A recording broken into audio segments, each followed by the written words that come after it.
Bonjour à tous, bienvenue dans cette édition tout en images de votre journal. À la une de ce jeudi 19 juillet, rien ne va plus au sein de la Comavi, la coopérative mahoraise des aviculteurs. Après l'épisode conflictuel entre cette dernière et les gérants de grandes surfaces, en novembre dernier, un nouveau litige a éclaté. En interne cette fois, aviculteurs impayés, mauvaise gérance, détournement et favoritisme, les aviculteurs tapent du poing sur la table. Ce matin, le président, également aviculteur et adhérent, s'est justifié et a répondu aux accusations. Un sujet signé Noreza Hakim et Leslie Vimonet. Le conflit entre le président et les aviculteurs de la Comavi vire au combat de coq. Il faut dire que la coopérative a accumulé 300 000 € de dettes, entraînant dans sa chute les aviculteurs adhérents. Mardi, 2 d'entre eux étaient sur notre plateau, afin notamment de réclamer à ce que les comptes de la société soient validés. Il y avait un plan qu'on avait fait pour s'en sortir. Je lui avais proposé de mettre en paiement l'expert comptable et le commissaire aux comptes pour qu'on puisse être sûr que notre bilan 2017 soit avancé. Car je sais que si on n'a pas un bilan, même si on a une convention, l'État ne va pas mettre un centime là-dedans. Le président de la Comavi a tenu à répondre aux accusations. Également adhérent de la coopérative, il se trouve dans le même cas que tout le monde. En cause la grève générale ou encore, selon lui, la concurrence déloyale à Mayotte. Il réfute néanmoins la non-certification des comptes qui entraînerait une expulsion des subventions.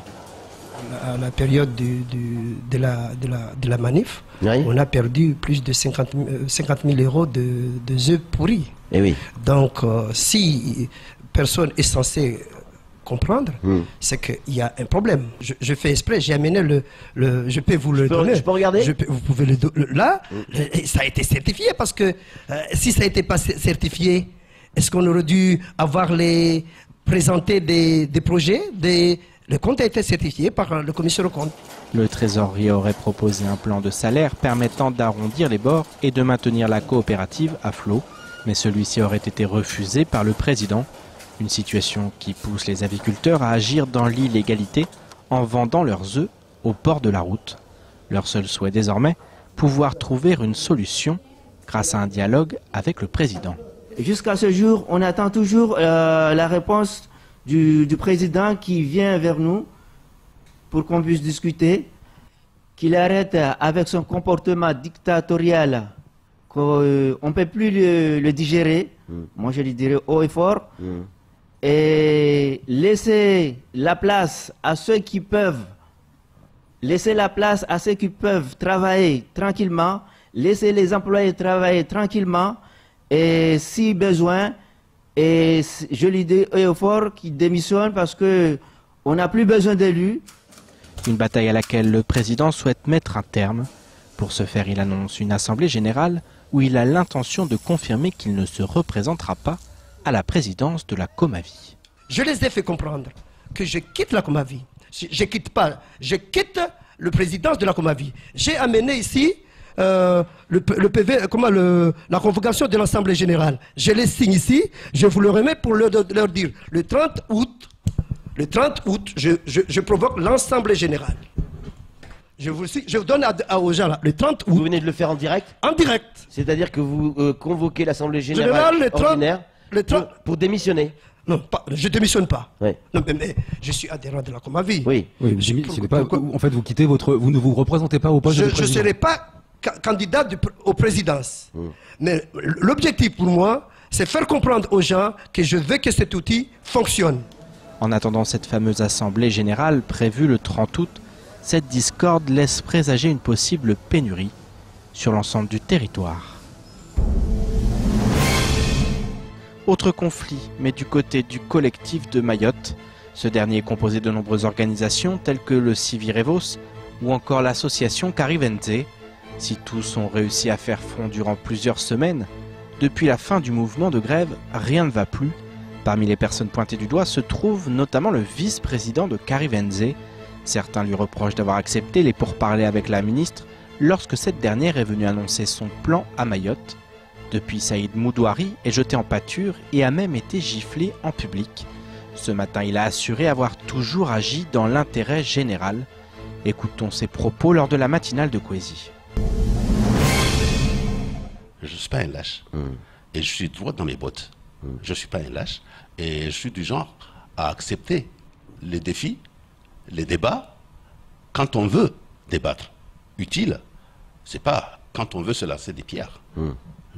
Quand je suis arrivé au mois de septembre, je suis arrivé en plein. Vous étiez où ça avant? bougeait. Je suis à Lyon, en France, dans le Rhône. Et ça bougeait beaucoup. Et du coup, je me suis senti responsable de ce qui s'est passé ici. Parce que je ne suis plus là, je ne suis pas là. J'ai cédé la place à ceux qui ne devraient pas la prendre. Et ils font ce qu'ils ont envie de faire. Tout ce qui se passe ici, je me suis senti coupable de quelque chose. Donc vous êtes revenu? Je suis resté, je ne suis même pas reparti. D'accord. J'ai laissé ma famille, mon boulot, j'ai tout laissé. Je suis resté. Pour Mayotte? Pour Mayotte, pour mon pays, pour mes enfants, pour mes petits-enfants. Et le fruit de tout ça, c'est des insultes, des gifles? Insultes et des gifles. Ça, je n'ai pas pu gérer cette partie-là. Quand je sais que ces mêmes personnes qui m'ont donné en pâture n'ont pas fait le millième de ce que j'ai fait. Oui, parler, c'est bien de parler. Mais ils n'ont pas fait ce que moi j'ai fait. Ça m'a fait mal. Et ça me met hors de moi. Santé maintenant dans votre 19h. Initiée le 22 mai 2018, la campagne de vaccination conduite par l'ARS Océan Indien et Santé publique France s'est achevée le 30 juin dernier. Plus de 24 000 enfants de moins de 6 ans ont été vus dans un centre de vaccination. 55% d'entre eux ont nécessité une mise à jour de leur vaccination. En début d'après-midi, les acteurs locaux ayant participé à cette campagne ont été conviés par la RSOI à une réunion d'échange pour dresser un premier bilan de l'opération. L'occasion également de penser l'avenir afin que ce type de campagne n'ait plus jamais lieu d'être. Un sujet signé Abbas Alidi et Daniel Deragakoura. Grâce à la campagne de vaccination conduite par la RSOI et Santé publique France, des milliers d'enfants ont été vaccinés et sont repartis avec un carnet de vaccination mis à jour et intégrant des recommandations pour le suivi vaccinal. Depuis la fin de l'opération, une évaluation a eu lieu pour mesurer l'impact de cette campagne. En début d'après-midi, les acteurs locaux ayant participé à cette grande opération ont pu faire le bilan et réfléchir à l'avenir. C'est un bilan tout à fait positif.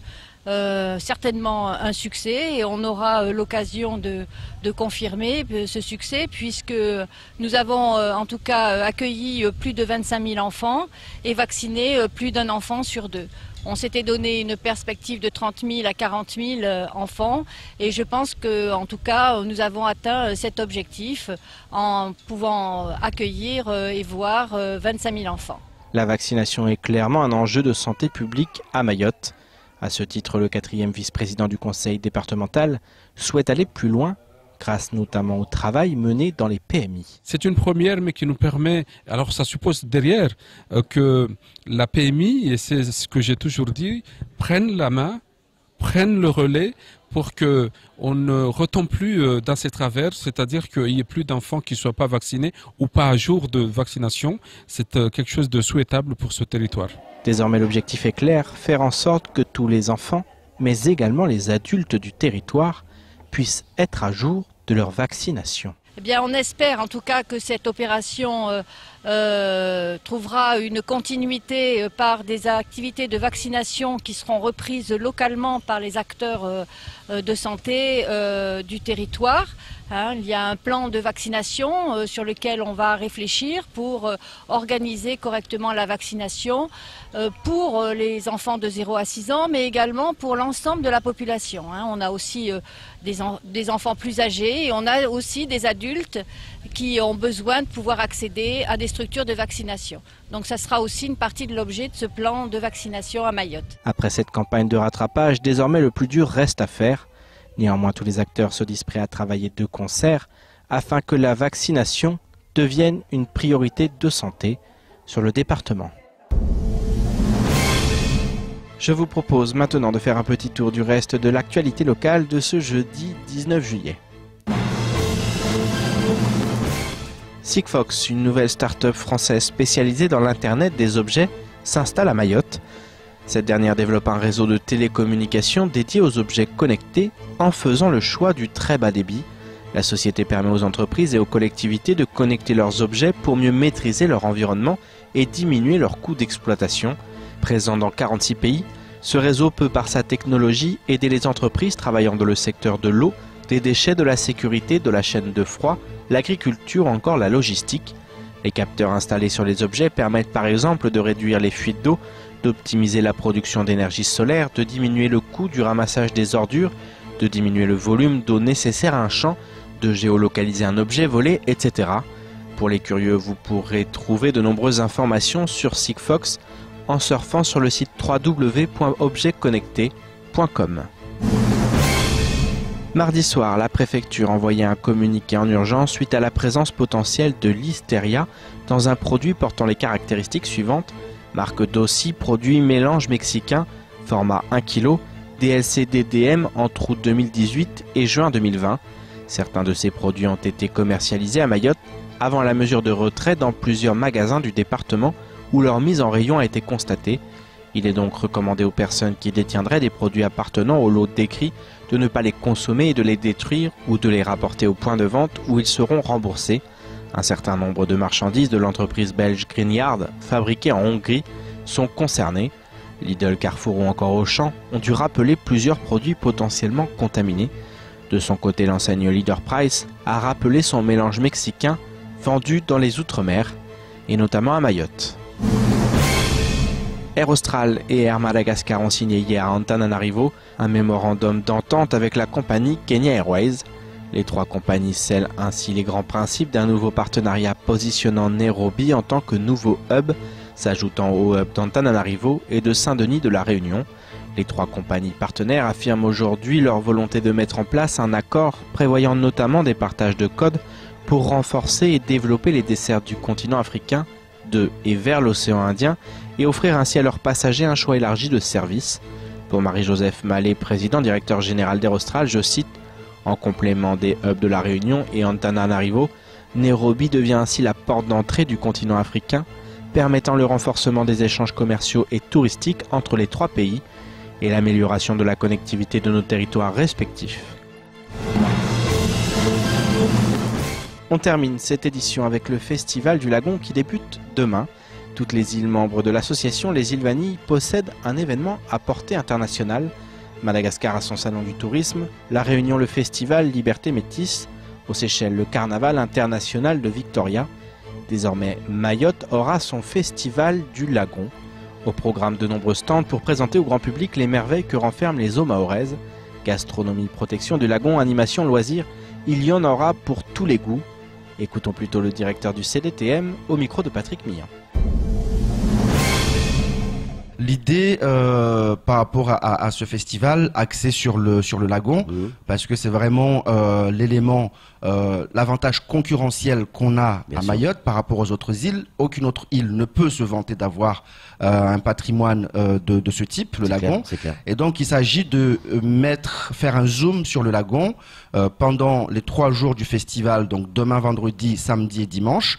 On aura différents pôles pour renseigner les gens sur les métiers liés au lagon, les activités de loisirs qui se passent dans le lagon. Notamment, on fera des initiations avec un voilier qui sera là, avec des kayaks qui seront là, pour que les gens puissent vraiment toucher du doigt, apprendre, voir ce qui se passe sur le lagon. On aura les collègues des îles Vanille, donc les îles qui auront chacune un stand pour pouvoir présenter leur destination. On aura également donc le pôle gastronomie où on pourra pendant les 3 jours manger sur place et donc manger principalement des produits venant de la mer. C'est ainsi que s'achève cette édition. Merci à vous de nous avoir suivis. Pour continuer à suivre l'actualité locale, rendez-vous sur notre site l'info.kwesi.fr. Bonne soirée à tous et bon programme sur les antennes du groupe Kwesi.